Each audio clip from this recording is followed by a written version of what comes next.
Rana टाइग्रीना।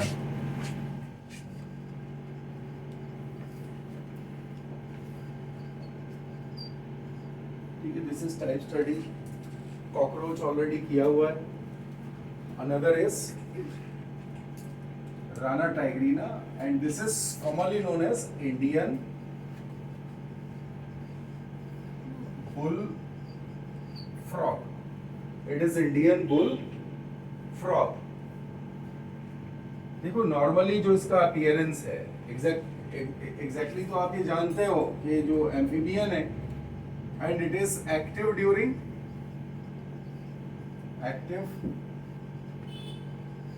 Breeding season.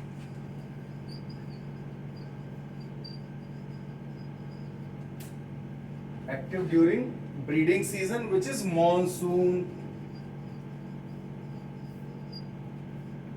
Breeding season में active होगा और जो ब्रीडिंग सीजन है वो क्या है? It is monsoon phase. क्या है ये? मॉनसून है। मॉनसून में एक्टिव होते हैं। दूसरा ये कि समर में जो एक्सट्रीम समर होगी उसमें एस्टिवेशन, जैसे जून जुलाई की बिल्कुल गर्मी होगी उस टाइम पे ये एस्टिवेशन शो करते हैं। एस्टिवेशन मतलब समर स्लीप।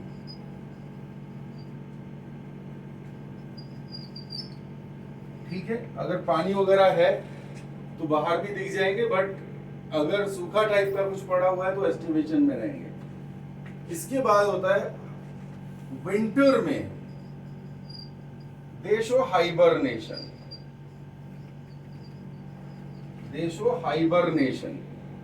विंटर में हाइबरनेशन है और हाइबरनेशन को कहते हैं winter sleep. It is called winter sleep. Summer में समर स्लीप है और विंटर में विंटर स्लीप है। ठीक है, समझ में आई बात आपको? तो ये क्यों हो पा रहा है? Because they are cold blooded. Already done amphibia, तो इसलिए हम जान रहे हैं कि एम्फीबिया है तो कोल्ड ब्लडेड तो हो गई। और ऐसे एक क्वेश्चन जो बताया था कि भाई एक फ्रॉग है, फ्रॉग को अगर हम 30 डिग्री के टेम्परेचर में रख ले रहे हैं तो temperature will degrade to 30, will come to 30 और 40 पे रख दे रहे हैं तो बॉडी टेम्परेचर इसका क्या हो जाएगा? 40 ही हो जाएगा। समझ में आई बात आपको? तो टेम्परेचर का असर, जो एनवायरमेंटल टेम्परेचर है, वो सीधे सीधे बॉडी टेम्परेचर को क्या कर रहा है? अफेक्ट कर रहा है। क्योंकि ये कोल्ड ब्लडेड है तो बहुत ज्यादा नो माइग्रेशन, यहाँ ये कोई माइग्रेट नहीं कर सकते हैं। ठीक है, माइग्रेट क्यों नहीं करेंगे? क्योंकि कोल्ड ब्लडेड है, दूर तक जा नहीं सकते, तो दे शो हाइबरनेशन और एस्टिवेशन। हाइबरनेशन में, एस्टिवेशन में हमने बताया था मेटाबॉलिक रेट,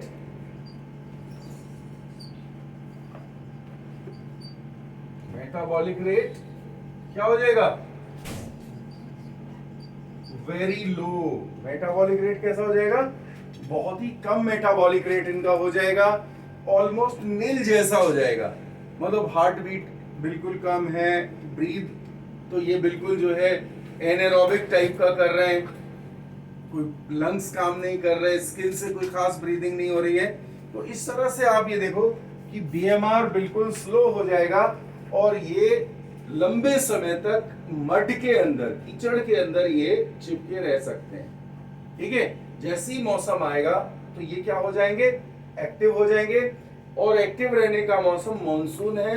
मॉनसून में जो टेम्परेचर है, यू विल फील कि टेम्परेचर जो है 35-37 डिग्री की रेंज में रहता है। That is best for their metabolic activities.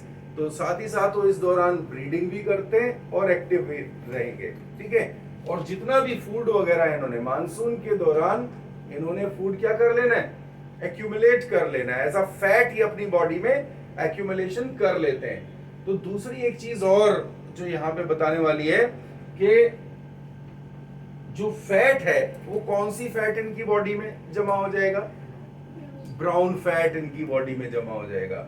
ठीक है, तो इनकी बॉडी में ब्राउन फैट जमा होता है और ब्राउन फैट नॉर्मल जो व्हाइट फैट है उसके मुकाबले 20 टाइम्स ज्यादा एनर्जी लिबरेट करेगा, तो ये बड़ा इनको हेल्प मिलती है हाइबरनेशन और एस्टिवेशन के टाइम पे। तो दे आर कोल्ड ब्लडेड, ये बात क्लियर हो गई है। फ्रॉग्स जो है वो सॉलिटरी होते हैं।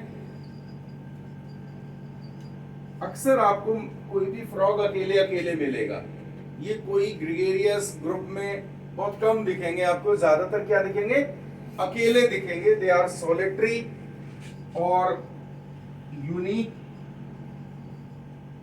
यूनिसेक्सुअल है, ठीक है। And sexual dimorphism,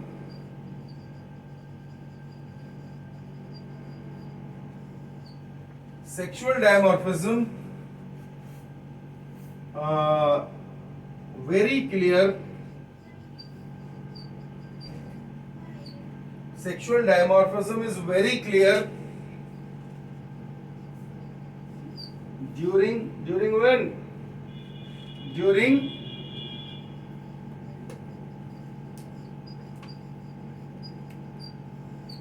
breeding season. Sexual dimorphism breeding season में बहुत ज्यादा क्लियर है। क्या क्लियर है?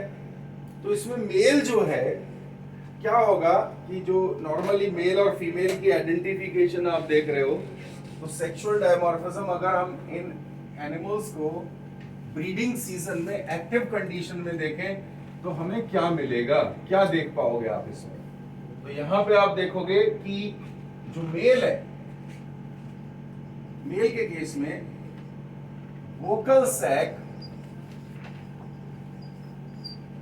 सेक्स, ठीक है, डेवलप मतलब एक्टिव हो जाते हैं। डेवलप की जगह क्या लिखूं मैं? एक्टिव।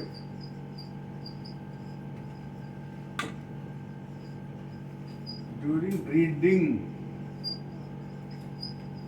सीजन, ठीक है। और वोकल सैक के साथ क्या करेंगे?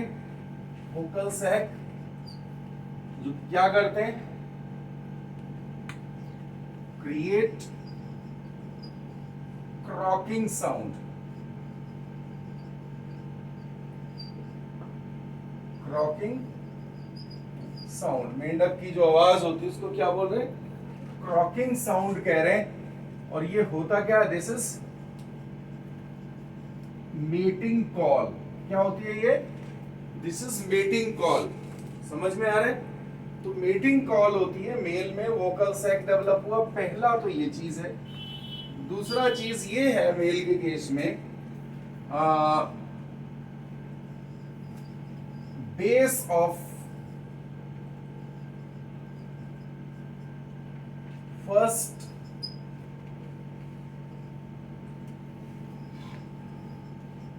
डिजिट ऑफ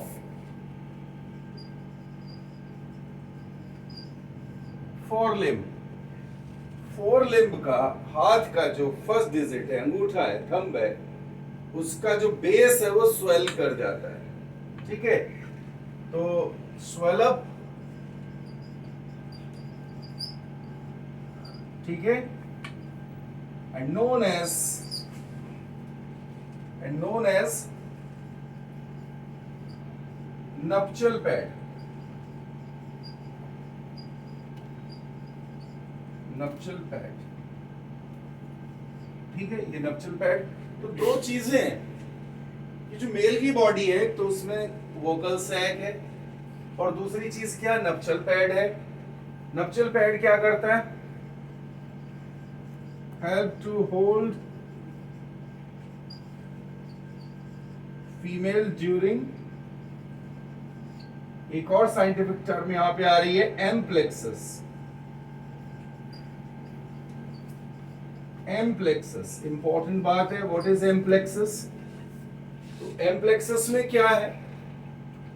एम्प्लेक्सस में इट इज काइंड ऑफ, मतलब क्या कहोगे, स्यूडो कॉपुलेशन है। Amplexus is pseudo copulation. This is pseudo copulation.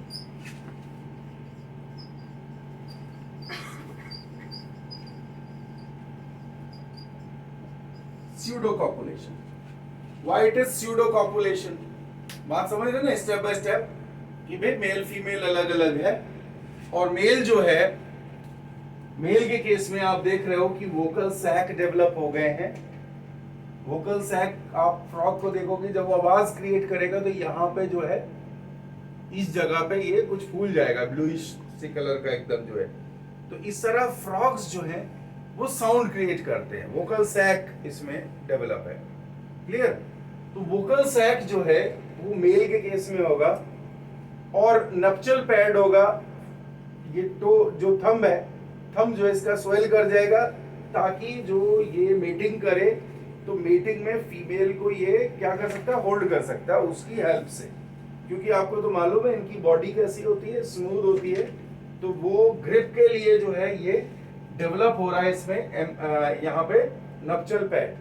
ठीक है, तो नप्चल पैड की वजह से ये फीमेल को होल्ड कर पा रहे, एंड ये जो होल्डिंग प्रोसेस है ये क्या कहलाया, एम्प्लेक्सस कहलाया। Amplexus exactly pseudo copulation, it is pseudo copulation. यहाँ पे एक बात इंपॉर्टेंट है, एक काफी इंपॉर्टेंट बात है। क्या बात है कि जो फ्रॉग्स होते हैं, जो मेल है उसमें कोई कॉपुलेटरी ऑर्गन नहीं है, लेकिन male frog do not have any, male frog do not have any, male frog do not have any, क्या नहीं होता उसमें, do not have any copulatory organ, copulatory organ, do not have any copulatory organ, उसमें कोई copulatory organ नहीं होता है, do not have any copulatory organ। तो copulatory organ नहीं है, comma fertilization is external, hence fertilization is external। तो सवाल ये पैदा होता है फिर ये एम्प्लेक्सस क्यों हो रहा है, या स्यूडो कॉपुलेशन क्या चीज हुई। कॉपुलेशन होता है कि जब जो है कोई कॉपुलेटरी ऑर्गन है मेल की बॉडी में, और वो फीमेल बॉडी में इंटरनल फर्टिलाइजेशन के लिए उस कॉपुलेटरी ऑर्गन से क्या कर रहा है, मीटिंग कर रहा है। ठीक है ना, the organ is inserted to the female system, और वहां पे जो है जो स्पर्म्स है वो डिपॉजिट कर दिए जाएंगे। ऐसे केस में इंटरनल फर्टिलाइजेशन हो जाएगा। लेकिन यहाँ पे क्या हो रहा है, यहाँ पे स्ट्रेटेजी है इस एनिमल की। स्ट्रेटेजी ये है कि जो फीमेल अगर एग्स ले कर देगी तो मेल उन एग्स के ऊपर स्पर्म कैसे रिलीज करेगा जाके। This is the problem. The eggs are jelly coated. Female जो एग्स ले करती है वो जेली के अंदर कोट होते हैं।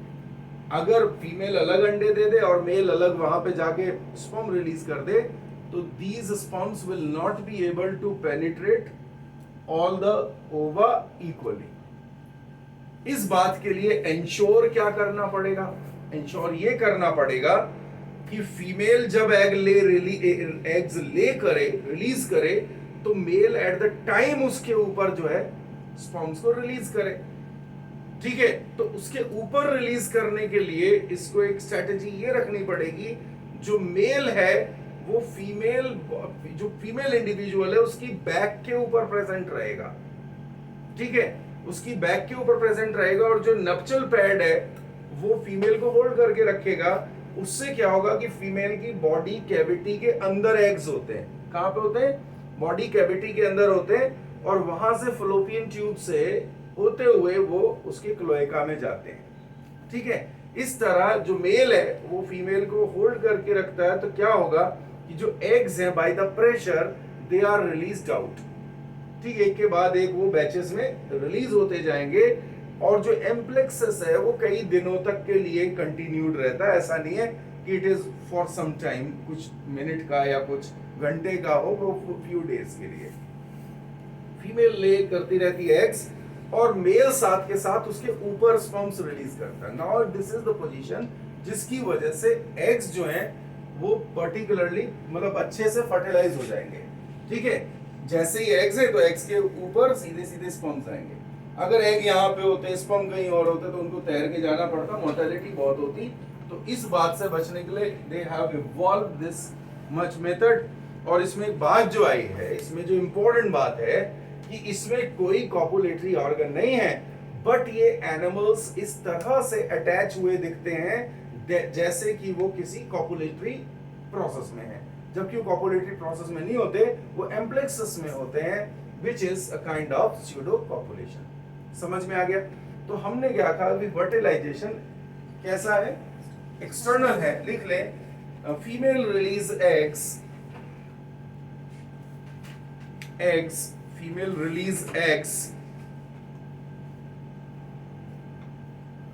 in jelly coated condition, in jelly coated condition,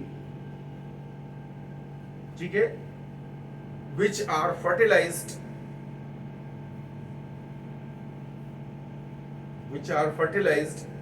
with the sperms released over them, fertilized by sperms released over them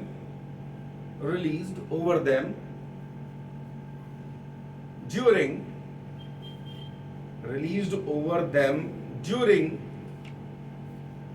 कब?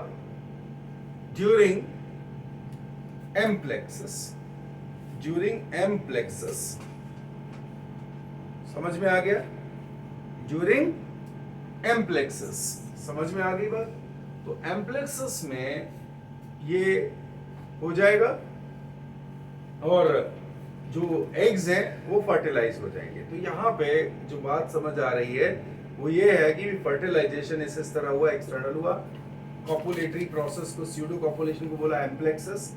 यहाँ पे हमने देखा कि मेल और फीमेल के अंदर जो है क्या होता है, सेक्सुअल डायमॉर्फिज्म होता है, जो कि ब्रीडिंग सीजन में बहुत ही क्लियर होगा, नॉन ब्रीडिंग सीजन में ये आइडेंटिफाई करना मुश्किल हो जाता है। आगे एक चीज लास्टली और लिख लीजिए कि females are quite larger in size than the males, females are quite larger in size,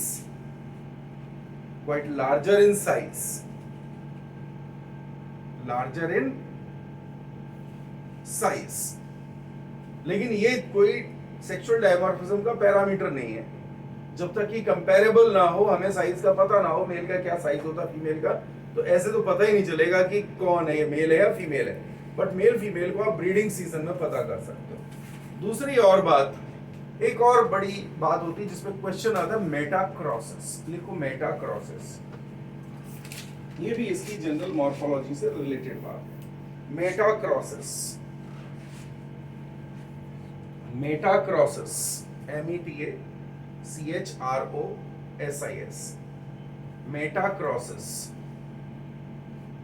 मेटाक्रॉसिस, what is मेटाक्रॉसिस? Actually surrounding के अकॉर्डिंग अपने कलर को थोड़ा बदल लेना है। फ्रॉग्स उस कलर में थोड़ा जो है ब्लैकिश या थोड़ा ऑलिव ग्रीन टच तक लेके आ सकते हैं, ठीक है? तो ये कलर चेंज की प्रोसेस है, अपने आप को सराउंडिंग्स के साथ मैचअप कराने के लिए। लिख लो इस बात को, इंडियन बुल फ्रॉग यानी कि जो राना टाइग्रीना है, राना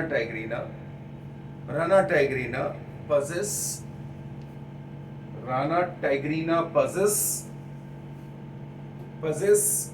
chromatophores यानी colour changing cells, chromatophores in their skin, chromatophores in their skin, अपनी स्किन के अंदर क्रोमेटोफोर्स होल्ड करते हैं। क्रोमेटोफोर कलर चेंजिंग सेल्स हुए, ये कलर को बदल देंगे, ठीक है? These can change color from olive green tone to blackish tone, olive green to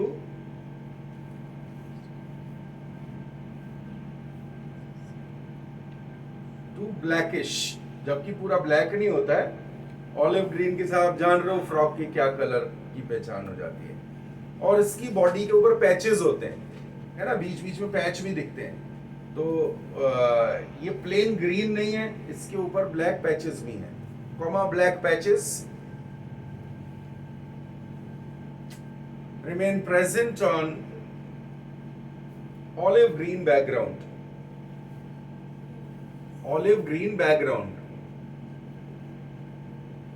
ठीक है?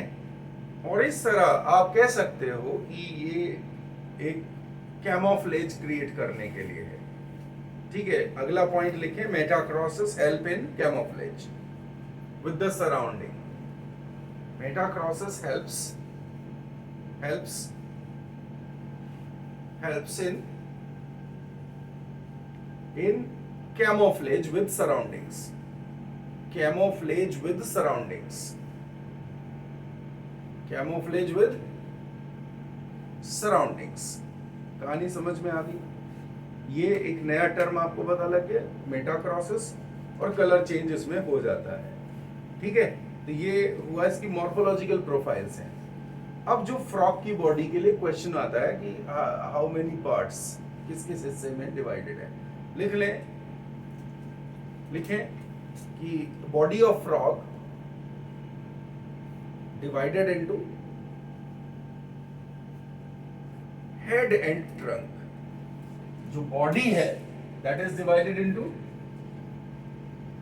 बॉडी में दो हिस्से हैं, हेड एंड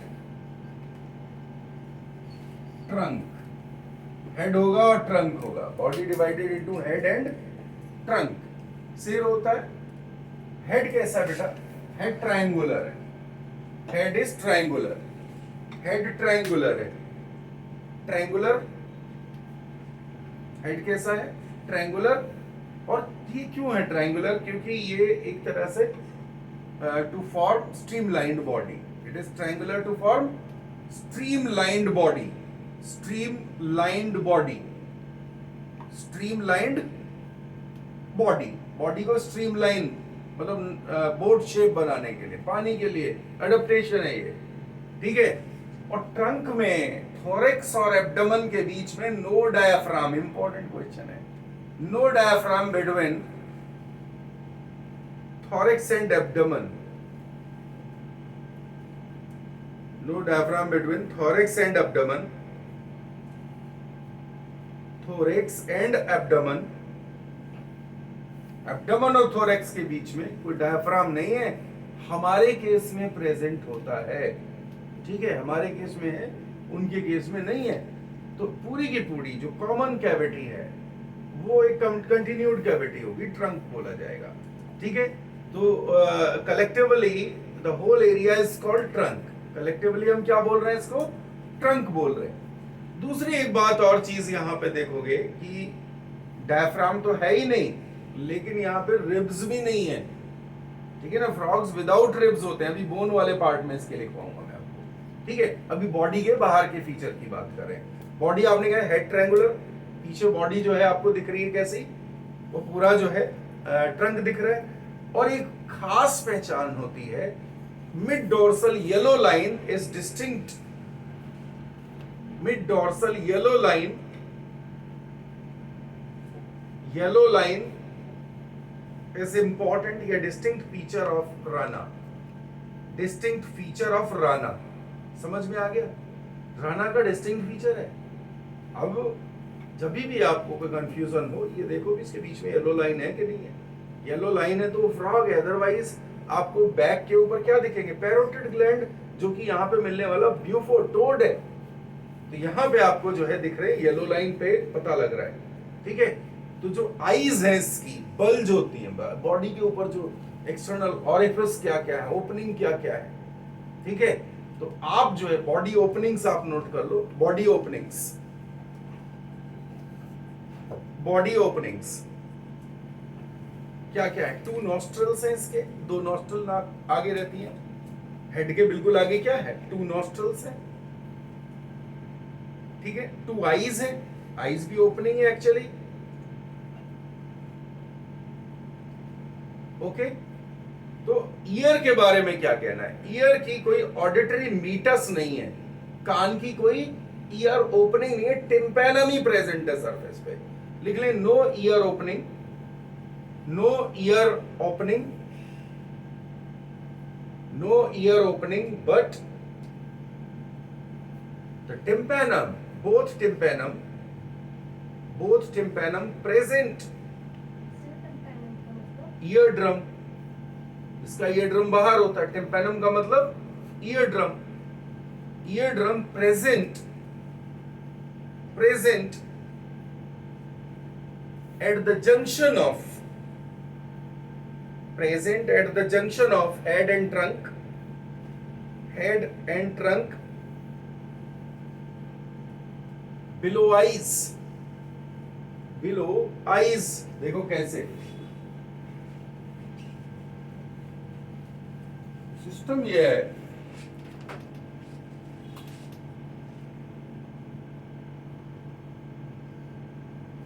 यही है, ये हेडलाइट जैसी इसकी आंखें और ये रहा इसका टिम्पैना। ठीक है जी, ये आईज ऐसे बड़ी बड़ी,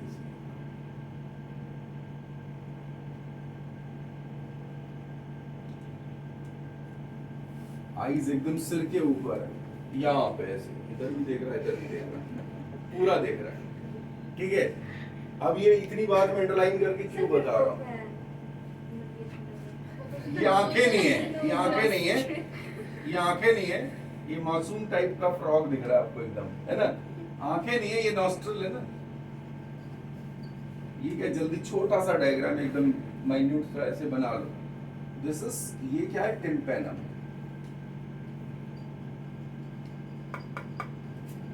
कोई गिल वगैरह ऐसी कोई चीज आपको यहाँ दिख नहीं रही। ठीक है, तो जो बुक में दिया हुआ है उन बातों में से पॉइंट्स को हम उस हिसाब से लिख रहे हैं जैसे कि आपको याद हो जाए। इसमें से कुछ बात ऐसी हो सकती है जो बुक में नहीं है, ठीक है, बट वो आपको पता होना चाहिए।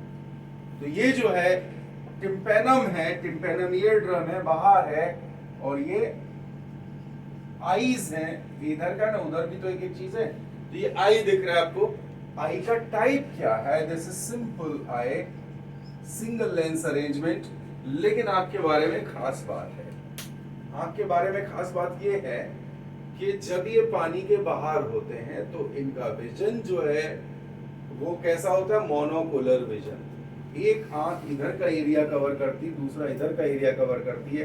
क्योंकि गर्दन ये घुमा नहीं सकते, तो हम तो गर्दन घुमा सकते हैं। ठीक है, हमारा जो विजन है वो टारगेटेड है, हमारे सामने हम किसी भी चीज को दोनों आंखों से देख रहे होते हैं, है ना। तो दोनों आंखों से देख रहे होते हैं, उसका कोई फायदा है, उसका कोई फायदा है।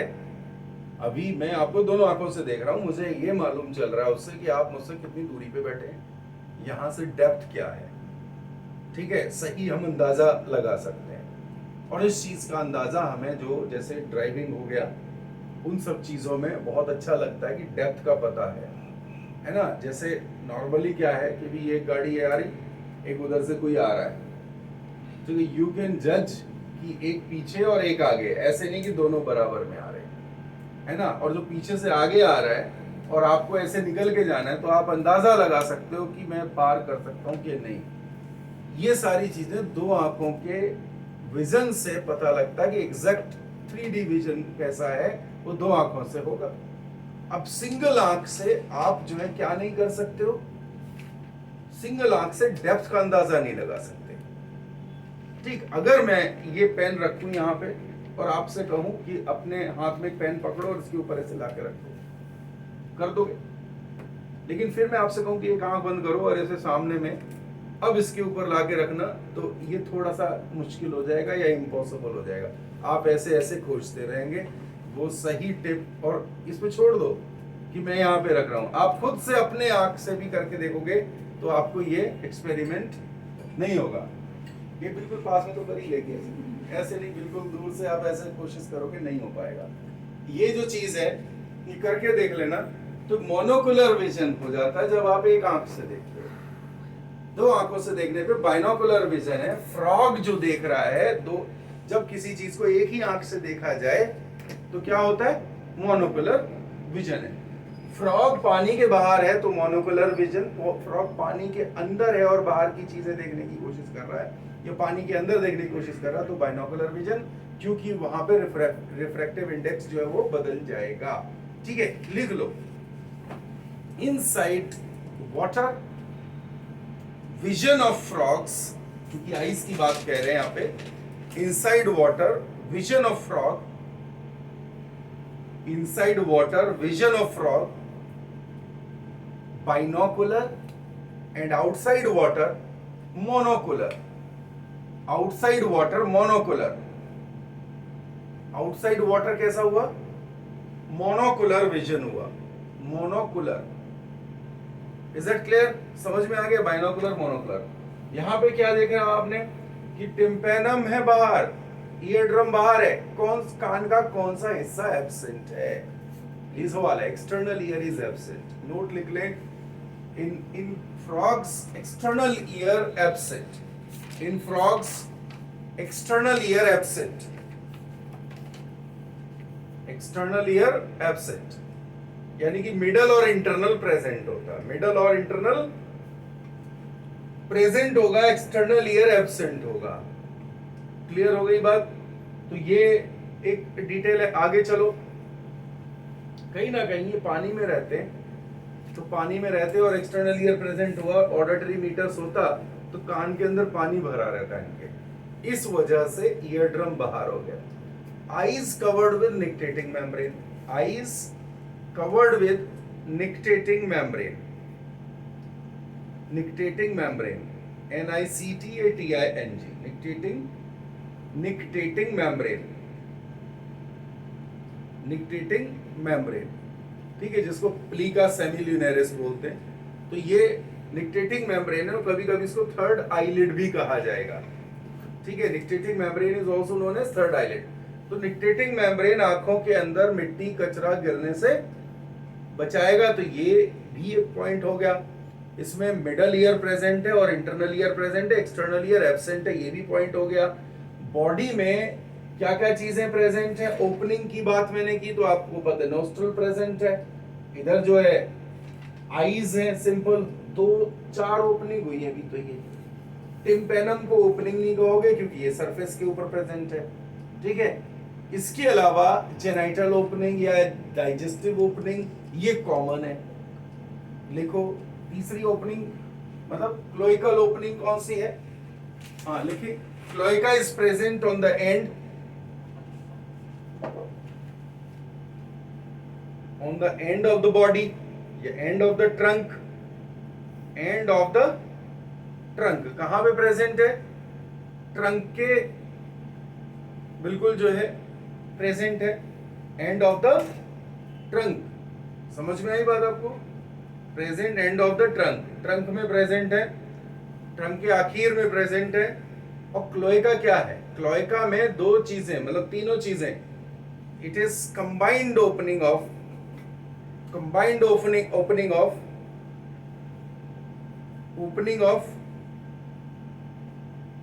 genital passage,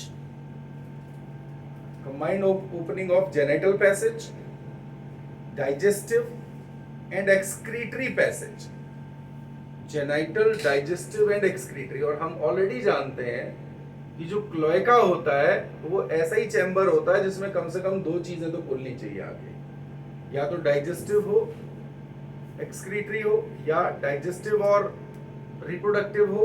इस तरह से ओपनिंग्स जब होती तो हम इनको क्या बोलते हैं? Cloaca. This is cloacal chamber. तो क्लोएकल ओपनिंग जो है वो यहाँ पे प्रेजेंट है, क्लोएकल अपर्चर प्रेजेंट है, जहां से एग्स रिलीज होंगे, जहां से जो है फूड का वेस्ट रिलीज होगा, जहां से यूरिया रिलीज होगा, मतलब जो इसका एक्सक्रीटरी वेस्ट है। समझ में आ गया? बॉडी में कितने ओपनिंग है? Total openings of body 5। ठीक है, Hence total opening of the body 5. Mammals में कितने ओपनिंग्स हैं? जल्दी बोलो, जल्दी बोलो। मैमल्स में कितनी ओपनिंग है? कितने? श्री कृष्ण ने भगवत गीता में कहा है कि मनुष्य का शरीर 9 द्वार वाला दुर्ग है। भगवत गीता में कहा, भगवत गीता में मनुष्य के बारे में बोला उन्होंने कि ह्यूमन बॉडी जो है ये ऐसा कैसल है जिसमें 9 अपर्चर्स होते हैं। तो भगवत गीता में भी लिखा है कि मैमल के शरीर में क्या क्या है। तो यहाँ पे मैमेलियन बॉडी जो है उसमें 9 ओपनिंग्स होते हैं। ठीक है, 2 नाक की ओपनिंग, 2 आंखों की ओपनिंग, 2 कान की ओपनिंग, एक माउथ, और जो है एक क्या हो गया, जो है जेनाइटल ओपनिंग हो गए। ठीक है, डाइजेस्टिव ओपनिंग हो गया। यहाँ पे ओपनिंग 6 होंगे बेटा फ्रॉग में। कैसे? माउथ तो लिखते हैं, 6 ओपनिंग है। फ्रॉग्स में क्लोएका है, रेप्टाइल्स में भी क्लोएका है। समझ में आ गया? अब जल्दी से कोई पूछेगा कि मैमल में कितने, तो मैमल में 9 है, यहाँ पे कितने 6 है। कंपैरिजन हो गया। तो ओपनिंग्स जो है बॉडी की इस तरीके से है। टिम्पैनम को कोई बोले तो बोल देना कि टिम्पैनम जी बाहर ही होता है वो ईयरड्रम, ठीक है? तो वो ओपनिंग नहीं है, वो सरफेस ही काउंट होगी बॉडी की। क्लियर है? तो इस तरह से ये तो हुई बॉडी की ओपनिंग की बात। अब क्या क्या कर चुके हम, कर चुके इसके बारे में, इसकी बॉडी के कितने एरियाज हैं, मेल फीमेल कैसे दिखता है, अकेले रहता है कि कैसे रहता है, वो सारी चीज होगी डिस्कस।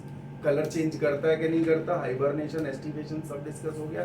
मतलब एक्सटर्नल डिटेल्स लगभग इसकी हो रही है, ठीक है? अब जो बात इसमें बताने वाली है, एक तो ये बात है कि इसके लिम्स, हाथ और पैरों में उंगलियां कितनी हैं? एनी आइडिया अबाउट कितनी उंगलियां होंगी? कितने होंगे? पैरों में 5 है, हाथों में 4 है, ठीक है? और किसी भी एनिमल की फर्स्ट फिंगर थंब होता हाथ में और पैर में होता टो, ठीक है? तो ये जो है दिस इज फर्स्ट, इसके बाद में सेकंड, थर्ड, फोर्थ, फिफ्थ। अगर हमारे में से एक्सटिंक्ट होगी तो कौन सा होगा एक्सटिंक्ट? ये वाला जाएगा, है ना? जब एलियन वाला जो डेवलपमेंट हो जाता है ह्यूमंस में, सबसे बाद में कहते हैं कि भी जो अब से लाखों साल बाद जब ह्यूमन स्पीशीज होगी तो उसमें ये छोटे वाला फिंगर जो है लिटिल, ये एब्सेंट होगा, ठीक है? पर अब तो हम कंप्यूटर चलाते हैं, इसकी भी जरूरत पड़ जाती है, तो क्या पता ना हो, है ना? तो ये जो चीज है ये एक्सटिंक्शन की तरफ जाते जाते ही छोटे हो रहा है, ये वाली बात है। क्या अंगूठा एक्सटिंक्ट हो जाएगा? नहीं, अंगूठा एक्सटिंक्ट नहीं होगा, है ना? अंगूठा एक्सटिंक्ट नहीं होगा, क्योंकि यही तो है कमाल की चीज जिसने हमारे दिमाग को भी डेवलप होने दिया है। यही वो पोजीशन है जो हमें टूल्स पकड़ने के लिए, पेन पकड़ने के लिए, इसी से ही सारा कुछ काम होता है। अगर ये ना होता तो दिमाग ना चलता। अब सोचो हमारे पास अंगूठा नहीं है, ठीक है? तो ब्रेन उतना काम नहीं करेगा, क्योंकि करने, कलाकारी करने के लिए तो अंगूठा चाहिए ना, कुछ उठाना, कलाकारी करेंगे तो दिमाग चलेगा। हमारे ब्रेन की डेवलपमेंट क्यों हुई? क्योंकि हमारे हाथ फ्री हो गए। जो गाय भैंस है वो तो चारों पैर उनके जमीन पे होते हैं, दिमाग में बस यही चल रहा होता है कि अब क्या खाऊं, है ना? आंखें से देखते इधर उधर, बस यही रहता दिमाग में, अब क्या खाऊं और क्या खाना है, खा लिया, पेट भर गया, सो जाओ, फिर उठे, फिर अब क्या खाऊं, है ना? यही रहता है। तो हमारे केस में ऐसा नहीं है। हमारे केस में क्या होता है? हमारे केस में होता है कि खा लिया, पी लिया, चलो अब कुछ जो है एंटरटेनमेंट करते हैं, ठीक है? या कुछ क्रिएटिव करते हैं। वो ब्रेन फिर जिस हिसाब से एरियाज डेवलप हो गए उसी हिसाब से लोग अपना अपना काम करते हैं। कोई पेंटिंग बना लेगा, कोई डांस करने लग जाएगा, कोई गाना गाने लग जाएगा, कोई जो है सोने भी लग। क्रिएटिव सोना भी तो होता है ना? क्रिएटिव भी तो सोना होता है। क्रिएटिव सोने का मतलब भी होता है कि आप सो रहे हैं, क्रिएटिव कर रहे हैं कुछ ना कुछ, सोएंगे तभी तो सपने आएंगे, है ना? तो बात समझ में आ गई ना तुम्हारे? एग्जाम में क्वेश्चन आएगा ह्यूमन एवोल्यूशन में कि we developed because we became bipedal. लिखाऊंगा मैं, बोलो। नहीं, वो सारे एम्फीबियंस के लिए वैसा ही, वो सारे एम्फीबियन है, क्योंकि फ्रॉग एक टिपिकल एम्फीबिया है, तो इसके लिए सारी कहानी ऐसे हो जाती है। बात समझ गए? ओके है? तो ये जो सब कुछ बताया वो ये कि इसमें 6 ओपनिंग्स हैं और मैमल्स में 9 ओपनिंग्स हैं।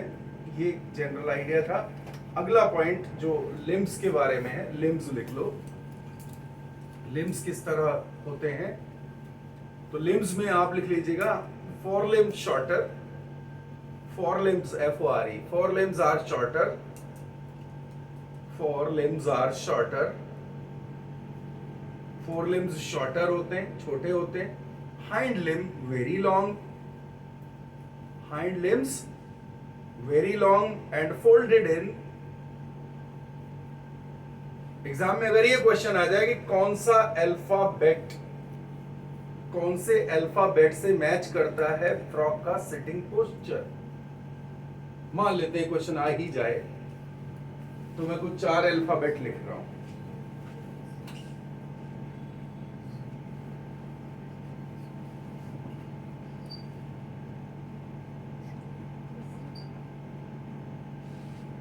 बोलो इनमें से कौन सा, ये लास्ट ऐसे ही तो बैठता हो, उसकी लेग्स कैसे बना दो, ठीक रहेगी। समझ में आ गया? और इसी की वजह से लीपिंग कर पाएगा, जंप मार पाएगा। ये इसमें होता है फुट वेब। क्या है ये? Foot web. लिखे क्या लिखा आपने? तो hind legs are very long in Z या जी शेप, फोल्डेड इन, हाँ, and folded in Z like, Z हो गया, जेड पोस्चर होता है इसमें इसी तरह, ठीक है। which help in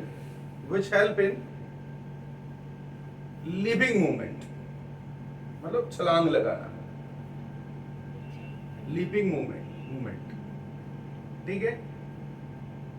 समझ में आ गया? अब आप देखो कि फ्रॉग की जो कंडीशन है, फ्रॉग में क्या नेक मौजूद है? एम्फीबिया में नेक होता है? नहीं होता, क्योंकि हेड होता है और ट्रंक होता है, नेक इज एब्सेंट। तो जहां हमने लिखा था हेड और ट्रंक, तो सीधे सीधे आप बीच में ये भी दे सकते हो कि नेक इज एब्सेंट, ये बात क्लियर कर लो, ठीक है। तो नेक एब्सेंट है। अब क्या कंडीशन क्या बनी यहाँ पे कि ये तो लीपिंग मूवमेंट कर रहा है, लंबी छलांग लगा सकता है, कहीं इसको गर्दन होती तो क्या नुकसान होता?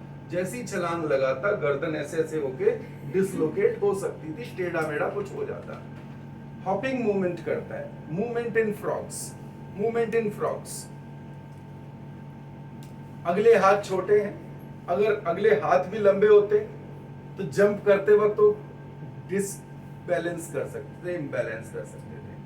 अगले हाथों का काम नॉर्मली इनको ब्रीडिंग सीजन में ही काम आएगा, ठीक है। थोड़ा बहुत स्विमिंग में पूरा जो पैर काम आ रहे हैं वो पिछले पैर काम आ रहे हैं, फुट वेब है इसमें, ठीक है। तो मूवमेंट इन फ्रॉग। अच्छा एक चीज लिखना भूल गए, फोर लिम्ब जो है वो शॉर्टर है, 4 डिजिट्स हैं उसमें, 4 डिजिट्स हैं, 4 डिजिट, 4 उंगलियां हैं। और जिसमें से मैंने बताया फर्स्ट वाले में मेल फ्रॉग में जो है वो नप्चल पैड प्रेजेंट होगा। क्लियर है बात? अगला पॉइंट आप लिख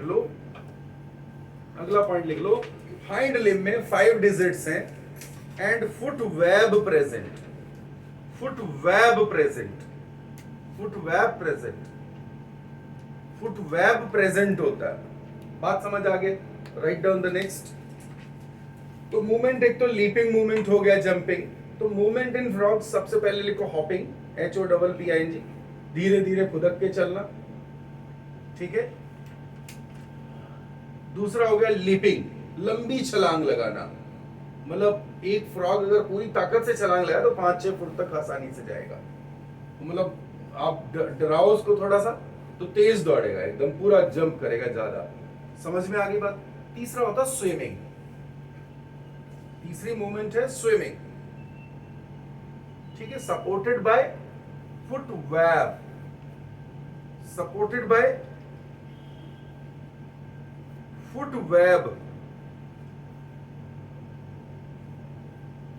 फुट वेब से सपोर्ट होता है, supported by foot web. Concept okay हो गया? तो फुट वेब से सपोर्ट होगा, स्विमिंग कर सकते हैं, बॉडी स्ट्रीमलाइन है, इजी है। तो मैंने कहा कि भी अगर हेड होता, नेक होती तो इसके केस में दिक्कत हो जाती। तो during the course of evolution आप जितना भी देखोगे, जो फिशेस देख रहे हो तो उसमें भी नेक एब्सेंट है पूरे तरीके से, वहां पे फ्यूज्ड सिस्टम दिख रहा। ओके, तो ये बॉडी के बाहर की चीजें होगी। अब हम इसकी बकल कैविटी से और डाइजेस्टिव सिस्टम का प्रोफाइल कर लेते हैं। लिख लें nutrition, gut and nutrition, gut and nutrition, gut and nutrition. लिख लें गट कंप्लीट है, gut complete from mouth to cloacal aperture, gut complete from mouth to cloacal aperture, cloacal aperture, cloaca की ओपनिंग तक। ठीक है जी, समझ में आ गया? Cloacal aperture.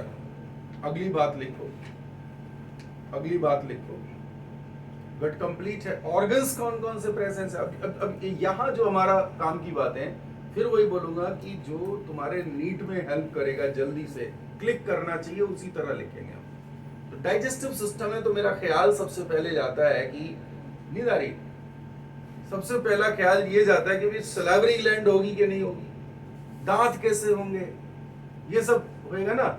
तो इसमें सबसे पहली बातें लिखते हैं, तो सबसे पहले आप ये लिखोगे कि salivary glands absent, no salivary glands. तो एक तो क्वेश्चन ये याद ही नहीं करना पड़ेगा अभी कितने, तो बिल्कुल एब्सेंट है, सलाइवरी ग्लैंड्स एब्सेंट। दूसरी बात क्या बोलोगे? टीथ का क्या टाइप है भाई? लिखें teeth only in upper jaw, ये भी निचले जबड़े का भी याद करने का झंझट खत्म हुआ। तो only in upper jaw, upper jaw, upper jaw में दो तरह के दांत हैं, ठीक है। अपर जॉ में कौन से? मैक्सिलरी टीथ, लिख लें maxillary teeth and vomerine teeth, maxillary teeth and vomerine teeth.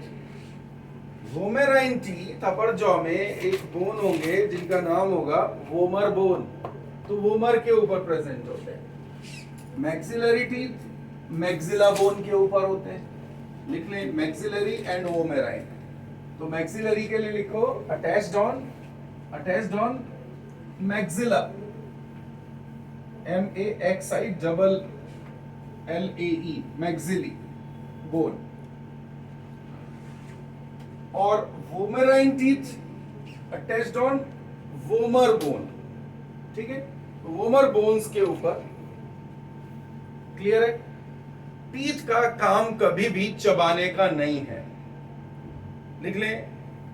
Teeth जो है, सभी टीथ जो है कैसे टाइप के, ये भी पहले लिख लो, acrodont, all are acrodont.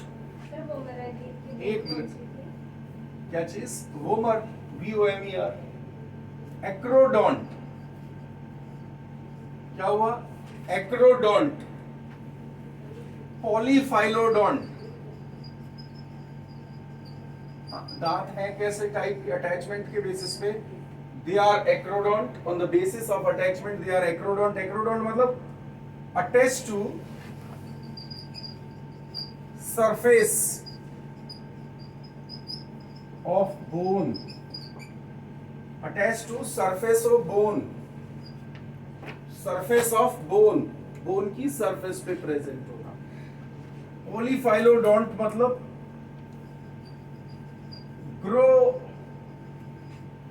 can grow many times in life। अगर टूट जाए तो दोबारा से ग्रो कर जाते हैं, तीसरी बार, चौथी बार, पांचवी बार ग्रो कर जाते हैं, ठीक है। That's why they are called polyphylodont। एक और बात है, not used, teeth not used for chewing। दांत कभी भी चबाने का काम नहीं करेंगे, they will just hold the prey, है ना। एक बार पकड़ में आ जाए, छूट के ना जाए, इस तरीके से ये बस ग्रिप करने का, ग्रिपिंग का काम है इनका, यूज्ड इन ग्रिपिंग। जीभ के बारे में ये है, क्या है स्पेशल? नहीं, बहुत लंबी तो है, ये तो बात बहुत लंबी भी नहीं है। कैसी है? रिवर्सली अटैच्ड है, आगे से जुड़ा, पीछे से फ्री। आगे से हम लोग जब छोटे थे ना, तो ये जो बात है फ्रॉक के बारे में, ये पता नहीं कहीं पे अब या तो ये डिस्कशन में आया होगा या ऐसे, तो मेरे को बड़ा क्यूरियोसिटी था इसके बारे में। चौथी पांचवी क्लास क्या मतलब 4-5 साल की एज में, तो उस टाइम पे ऐसे ऐसे कॉन्सेप्ट्स आने लग गए थे कि जैसे यार इसका टंग अगर exactly this animal was taught in 8th class, कि वो तो जो हमारे जो आगे पढ़ने वाले बच्चे वो बताते होते, जैसे कोई पढ़ने वाला मिल गया तो हमारे हिसाब से तो बड़ा ही हुआ ना, वो 8th class is big class, तो ये बड़ी क्लास में पढ़ रहा भैया वो बताएगा कि अरे आज तो हमने फ्रॉक कट कर दिया। 8th क्लास में फ्रॉक उस टाइम पे कट करवा देते थे, ठीक है, तो फ्रॉक कट हो गया तो वो जो है कई बार बच्चे फ्रॉक पकड़ के ला के भी प्रैक्टिकल का काम है, उसको ऐसे ईसा मसीह टाइप का लगा के और उसका कट कर देते थे। और बेहोश किससे करना है? केरोसिन से, उसको बढ़िया से इंजेक्शन से केरोसिन पिला दिया, अब बेचारा फ्रॉक जो है वो बेहोश हो गया, उसको ऐसे लिटाया ऐसे और यहाँ से कट मारा और सारा जो हाइपोडर्मिस और सारा पूरा वो 4-5 जो है इकट्ठा झुंड बना के वो ऐसे करते। तो चूंकि हम लोग छोटे क्लास में थे तो वहाँ पे एक आइडिया आता होता था कि ये फ्रॉग ही क्यों पढ़ाते क्लास में, वो तो भी ह्यूमन जैसा होता है ना, तो बंदा काट नहीं सकते, फ्रॉग इसलिए पढ़ाते होते हैं, फ्रॉग के अंदर जैसी चीजें वैसे ह्यूमंस में। तो वहां से एक विचार आया था कि फ्रॉग की टंग रिवर्स है, आगे से जुड़ी है पीछे से फ्री है, और हमारी टंग पीछे से जुड़ी आगे से फ्री है। तो मतलब ऐसे दिमाग ने कंसेप्ट बना लिया था उस टाइम पे कि भी अगर सारा तो ये आदमी जैसा ही है, अगर ये ऐसे आगे से फ्री ना होके पीछे जुड़ी होती तो ये बोल सकता था फिर हमारी तरह से, ठीक है। तो कहने का मतलब ये है कि चीजें याद रखनी है तो उनके पीछे की कहानियां जो है वो परफेक्ट होनी चाहिए। आपके लाइफ में वो चीजें हमेशा याद रहेंगी जिनके पीछे कोई कहानी है ना। अपने लाइफ के जनरल इवेंट भी याद नहीं रहते अगर उनके पीछे कोई कहानी ना हो, जैसे कहानी हो तो फिर याद रहता है ना। तो रेफरेंस से याद करते हैं हम लोग। फ्रॉग की टंग कैसी है? रिवर्सली अटैच्ड है हमारे मुकाबले, है ना। अगर हम अपने मतलब पहले आप सोचते हैं कि बंदर से इंसान बना है ऐसे ऐसे ऐसे, हाँ तो नहीं वैसे बना नहीं है मतलब वैसे नहीं बना है, सोचते हैं, है ना। अपने जनरल भाषा में कहते हैं भी बंदर से आया है, लेकिन बंदर से ह्यूमंस नहीं आए। ह्यूमन की लाइन ऑफ एवोल्यूशन अलग है और बंदरों की लाइन ऑफ एवोल्यूशन अलग है, प्रेजेंट वाले। इवन जो हमारे और चिंपैंजी के, चिंपैंजी बंदर नहीं है, चिंपैंजी एप है, तो हमारे और चिंपैंजी के एंसेस्टर्स कॉमन है। ये चैप्टर आएगा आपके सिलेबस में, ठीक है।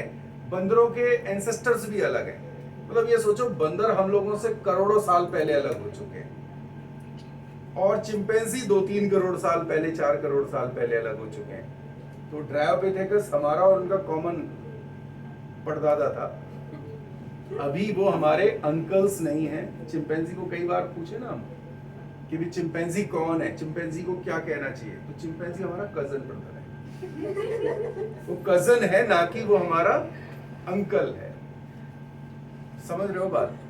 मतलब हमारे और उनके एंसेस्टर्स, मतलब ऐसे पढ़ेंगे हम लोग, ये टॉपिक कुछ ऐसे आएगा। ये हमारा एंसेस्टर मतलब ड्रायोपिथेकस है, बहुत इंटरेस्टिंग है स्टडी। ड्रायोपिथेकस है, सिलेबस में भी नाम पूछ लेते हैं इसका। तो ड्रायोपिथेकस से एक लाइन तो चल पड़ी इधर, ये इधर चल पड़ी और यहां से आ गई ह्यूमंस। ये ह्यूमंस बन गए और ये क्या बन गए? एप्स बन गए, ठीक है। एप्स ने अपनी जिंदगी बड़ी सुरक्षित गुजारी और वो आज उनका हालत देख लो, वो एप्स हैं। हम लोगों ने स्ट्रगल किया, ह्यूमंस ने स्ट्रगल किया, कुर्बानियां दी।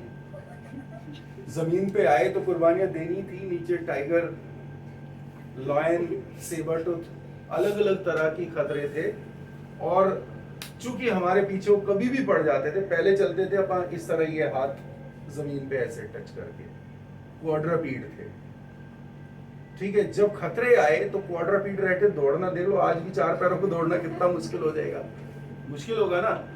तो खतरा पड़ते ही कब हमने 2 पैरों की राह पकड़ ली, कब पैरों पे चलना शुरू कर दिया, हाथ फ्री हो गए, ये कभी पता ही नहीं लगा। जब भी वो पीछे भागता तो 4 पैरों पे चलते थे, जल्दी जल्दी। जब भीड़ में अगर 100 लोग दौड़ रहे हैं, 2-4 मारे गए, कुछ जो है कुछ ने एकदम जो है 2 पैरों पे दौड़ना शुरू कर दिया। तो वो जो दो पैरों पे जहां दौड़ना शुरू किया ना, बस उससे पीछे हमने मुड़ के देखा ही नहीं है। हमारे ब्रेन ने डेवलप किया। फिर जो क्या है कि कोई शिकारी सामने से अटैक कर रहा है, अब बचे कैसे। कभी कभी क्या होता है, कुछ एक्शन हो जाता है कि भी वो सामने से अटैक कर रहा है, हाथ में पत्थर है, उसके सिर में देके मारा, मर गया। तो आगे ये बंदा अमेज कर रहा है कि हाँ व्हाट हैपेंड, लैंग्वेज तो थी नहीं, लैंग्वेज तो थी नहीं, तो कुछ अमेज करता होगा, कुछ ऐसे करके कुछ ना कुछ जो है हाँ या कुछ ऐसे बोलता होगा, ये क्या हो गया। फिर जाके इशारों इशारों में दूसरे को बता रहा है। जैसे मार आया तो फिर सामने बता रहा है कि ये ऐसे करता है ना, ऐसे करके। तो ऐसे आई साइन लैंग्वेज। हमने इशारों में तो आज भी हम बात ही कर रहे हैं। इतनी देर से क्लास ले रहा हूं ना, तो बिना इशारे के तो बात ही नहीं हो रही। आप देखो हाथ लगातार मूव करे, आई एम सेइंग वर्ड के साथ में ये language, this is sine language. इसके बिना आप एक्सप्रेस ही नहीं कर सकते हो। और ये जो पोजीशंस हैं, यही आपके गेस्चर पोस्चर को बताती हैं। आप सुन रहे हो, आपको समझ आ रहा है, आपके शक्ल से पता इसलिए लगता है क्योंकि हम लोग साइन लैंग्वेज ऑलरेडी जानते हैं। तो ये जो हुआ है ना सारा, दो पैरों पे चलना, दो पैरों पे चले तो बुद्धिमान हो गए। पहला पत्थर उठाया तो वो पहला हथियार हो गया। दूसरी बार देखा कि इसको, फिर वो आके बंदा प्रैक्टिस करवा रहा बाकायदा सभी को कि भी अब आगे से शेर आएगा तो you have to do this. और ऐसे छोटे छोटे बच्चे दूसरे पत्थर लाके इकट्ठा कर रहे हैं, पापा लो ये वाला मार के देखो। तो ये आप सोचो उस टाइम पे कैसे होता होगा। एक स्टोरी पूरी की पूरी। तो उसमें क्या है कि ये पत्थर जब मार रहे हैं, उसी में कुछ लोगों ने कहा कि ऐसा ना कोई खुरदरे वाला रहेगा, वो ज्यादा जोर से लग रहा है। इस तरह टूल्स बनते गए, एक्स आ गई और चिसल्स और डिफरेंट टाइप के स्टोन टूल्स आ गए, स्टोन एज आ गई बाकायदा। फिर हमने पहिया बनाना, हमने देखा कि यार ये गोल चीज काम की है, हमने व्हील बना लिया। दो सबसे बड़े आविष्कार हैं, व्हील और आग, और आग को कंट्रोल करके उसका यूज करना। आज के कंप्यूटर और एटम के एटॉमिक वेपन के डिस्कवरी से भी बड़ा डिस्कवरी है क्या, व्हील की डिस्कवरी। इसी से पूरा, आप देखो ना, एक चीज हटा दी जाए, व्हील हटा दो आप अपने लाइफ से, तो आप जो है एंशिएंट से भी पुराने टाइम में पहुंच जाओगे, क्योंकि व्हील हटाते ही गाड़ी का पहिया भी हट गया, गियर्स भी हट गए, हर वो चीज जो इस शेप में है डिस्क में, वो हटा दीजिए तो लाइफ खत्म है। ठीक है, इट वाज इन्वेंशन। तो ऐसे करते करते फिर इनको मुश्किल होने लगी, तो केव्स में रहने लगे। रहे कहाँ, पेड़ों पे, तो इन भाइयों ने भगा दिया नीचे, क्योंकि ताकतवर ये थे नंबर में, तो इन्होंने हटा दिया। तो अब ये जमीन पे रहेंगे, जमीन पे रहेंगे, केव्स में रहेंगे, केव्स में रहे। जो आर्टिस्टिक लोग थे उन्होंने कहा कि पेंटिंग बनाओ, यहाँ रह रहे हो सजावटी कर लो। इससे आर्टिस्ट पैदा हुए। ठीक है, शाम को बाहर बैठे हैं तो पता चला कि आग जलाने से जो शिकारी जानवर है पास नहीं आते, इनको ये पता लग गया था जंगल में। तब इन्होंने आग को जलाना सीख लिया। पत्थर की रगड़ से आग जलती है, तो एक बंदे ने प्रैक्टिस की, वो आग जलानी शुरू हो गई। अब एक दिन शाम को बैठे हैं, खाना कुछ कम पड़ गया, दो बच्चों में झगड़ा हुआ तो एक के हाथ से छूट के टुकड़ा जो है वो बीफ का जो है वो उसमें गिर गया। वाइल्ड बीस्ट खाते थे, बड़े बड़े इन जानवरों को मार के इकट्ठा कर लेते थे, तो गिर गया। तो भूख तो बहुत लगी है, तो वो बच्चा रोने लगा, उसके पापा ने निकाल के वहां से दे दिया, अभी तो खा। तो जैसे ही खाया तो बोला तो अच्छा लग रहा है, पापा ने भी खा के देखा, ये भी अच्छा है, तो कल से भी ऐसे ही करेंगे। It was the first dish, roasted beef, है ना। तो पहला पकवान यही था अपना। इस तरह से शुरू हुआ, और हमने पीछे मुड़ के तब तक नहीं देखा। और देखो यहाँ क्लास कर रहे हैं कितनी, है ना। तो ये जो चीज देख रहे हो आप, ह्यूमंस, ये हमारे, दूसरी तरफ इनकी भी बता दूं शॉर्ट में, ये लोग पेड़ों पे रहे, वो मजे की जिंदगी काट रहे थे, गजब। हम लोग यहाँ नीचे स्ट्रगल कर रहे हैं, इधर उधर धक्के खा रहे हैं। ये पेड़ों के ऊपर इन्हें कुछ नहीं करना था, ये इतने सुरक्षित थे, ना तो कोई प्रीडेटर इन तक पहुंच रहा है, पेड़ों पे फल लगे हुए हैं, ये ऐसे हाथों से झूल रहे हैं, पैरों से झूल रहे हैं, कभी पैर से तोड़ा, कभी हाथ से तोड़ा। तो इनके हाथ और पैर दोनों अपोजेबल होते हैं, ध्यान देंगे इनके, अभी हम डिफरेंस पढ़ेंगे ना उसमें। तो इनके हाथ और पैर कैसे होते हैं, अपोजेबल। हमारा सिर्फ हाथ अपोजेबल है, पैर नहीं, हाथ से ही हम सारे टूल्स वगैरह बना रहे थे। तो इतना कामयाब हो गया अंगूठा ये कि महाभारत में तो एकलव्य से द्रोणाचार्य ने अंगूठा ही मांग लिया, क्योंकि सबसे स्किल्ड चीज यही थी अंगूठा। ठीक है ना? तो ये जो चीज है, ये अंगूठा हमारा अपोजेबल और पैर का टो अपोजेबल नहीं है, लेकिन इन भाइयों के पास आज भी वो चीज मौजूद है। इनके पैर से भी ग्रिप कर लेते और हाथ से भी कर लेते। कभी फ्रूट दिख रहा है तो ऐसी कलाबाजी खाते हुए हाथ से तोड़ेंगे, पैर से तोड़ेंगे, और खाया पिया और ऐश करके आराम से रहे। इनका क्रेनियम कैपेसिटी 600 सीसी से बढ़ा ही नहीं। हम कहाँ पहुंचे? 1400 सीसी। समझ गए? 1400 सीसी का ब्रेन है हमारे पास, इनके पास 600 सीसी। और इनके पास एक गजब की चीज है, शॉर्ट टर्म मेमोरी। इन्हें आप ऐसे बैठे हो ना, अभी मैं क्लास करके जाऊंगा और आप मेरे को पूछोगे सर आप हमारी सीक्वेंस बता दो, हम में से कौन कहाँ बैठा था, तो जल्दी से आएगा नहीं दिमाग में कौन कहाँ बैठा था। ठीक है? लेकिन इनका ये है कि 10-20 चीजें ऐसे रख दो और फ्रैक्शन ऑफ सेकंड्स के लिए दिखाओ, तो इनको सीक्वेंस सारी की सारी पता होती है। इनकी शॉर्ट टर्म मेमोरी बहुत अच्छी है, हमारी लॉन्ग टर्म अच्छी है। ठीक है? ये अपने बस उसने आसपास की दुनिया में मस्त है, इसी वजह से एक्सटिंक्ट हो रहे हैं, क्योंकि इनका हैबिटेट लॉस हो रहा है, क्योंकि डाइवर्सिफिकेशन इन्होंने सीखा नहीं है। और हम लोगों ने इतनी डाइवर्सिटी सीखी कि हर तरह के हैबिटेट में सेटल हो गए, दुनिया की हर जगह हमने स्ट्रगल करते हुए। तो ये असल में ये एक, अगर इसको हम पर्सन मान लें, ठीक है, और इधर हम ये मान लें इनका एक बेटा मतलब इधर हो गया, एक इधर हो गया, इनके एंसेस्टर्स यहाँ पे हो गए, ठीक है, और ये यहाँ पे इनके एंसेस्टर्स और भी बीच में आ गए। ठीक? तो एक्चुअली देखा जाए तो ये तो सेम दादा हो गया, यहाँ पे उनके बच्चे ये हो गए, यानी फादर्स, यहाँ भी फादर्स। ठीक है? दो मतलब इसके जो दो बच्चे हैं उनके बच्चे आपस में क्या होंगे? कजन हैं। तो अब जब भी कोई चिंपैंजी गोरिल्ला मिले तो अपना भाई है, उसका डीएनए हमारे से सिर्फ 1.6% डिफर करता है, जिसकी वजह से हम हैं और वो है। उनकी शक्लें भी बिल्कुल आदमी की तरह फिक्स होती हैं, अलग अलग होती हैं। चिंपैंजी गोरिल्ला सभी जो है वो अब यूनिक फेस रखते हैं, यूनिक आइडेंटिटी होती है, और बाकायदा वो काफी अच्छा रिएक्ट भी करते हैं। तो सबसे क्लोजेस्ट टू ह्यूमंस है चिंपैंजी। ये भी लिखाऊंगा, पढ़ाऊंगा, आता है पेपर में। ठीक है? तो आज फ्रॉग्स के साथ जो एक्सपेरिमेंट शुरू हुआ वो ह्यूमंस पे हम लोगों ने उस चीज पे कंपेयर किया, और फ्रॉग्स की एक्सटर्नल मॉर्फोलॉजी कंप्लीटली ओवर हो गई है। डाइजेस्टिव सिस्टम में बक्कल कैविटी से टंग से बात ये शुरू हुई थी, और मुझे ये लगता था कि टंग जो है अगर सीधी जुड़ जाती तो ये बोलता, लेकिन नहीं, ये बात गड़बड़ है, ऐसे नहीं होता। अब पता लगता है कि वो फ्रॉग जस्ट एक स्पेसिमेन के तौर पे पढ़ाते थे, इसलिए नहीं पढ़ाते थे कि सारा कुछ हमारे जैसा होता है, हमारे जैसा उसमें नहीं होता, उसका डिफरेंट है, हमारा डिफरेंट है। जैसे कि आप देख रहे हो हमारे दांत ट्रिकोडोंट है, उनके एक्रोडोंट है। हमारे वो सलाइवरी ग्लैंड्स हैं कितने पेयर? 3 पेयर। ठीक है, 3 पेयर है, उनकी एक भी पेयर सलाइवरी ग्लैंड नहीं है। उनमें लिवर है, हमारे में भी है, पैनक्रियाज है, हमारे में भी है, वो सारी चीजें हैं। ठीक है? वो सारा कोई डिस्कशन तो है, क्लोएका में उनमें ओपन करेगा, हमारे में बिल्कुल अलग से है। ठीक है? तो इंटरनल एनाटॉमी की बात जो है वो अब नेक्स्ट क्लास में।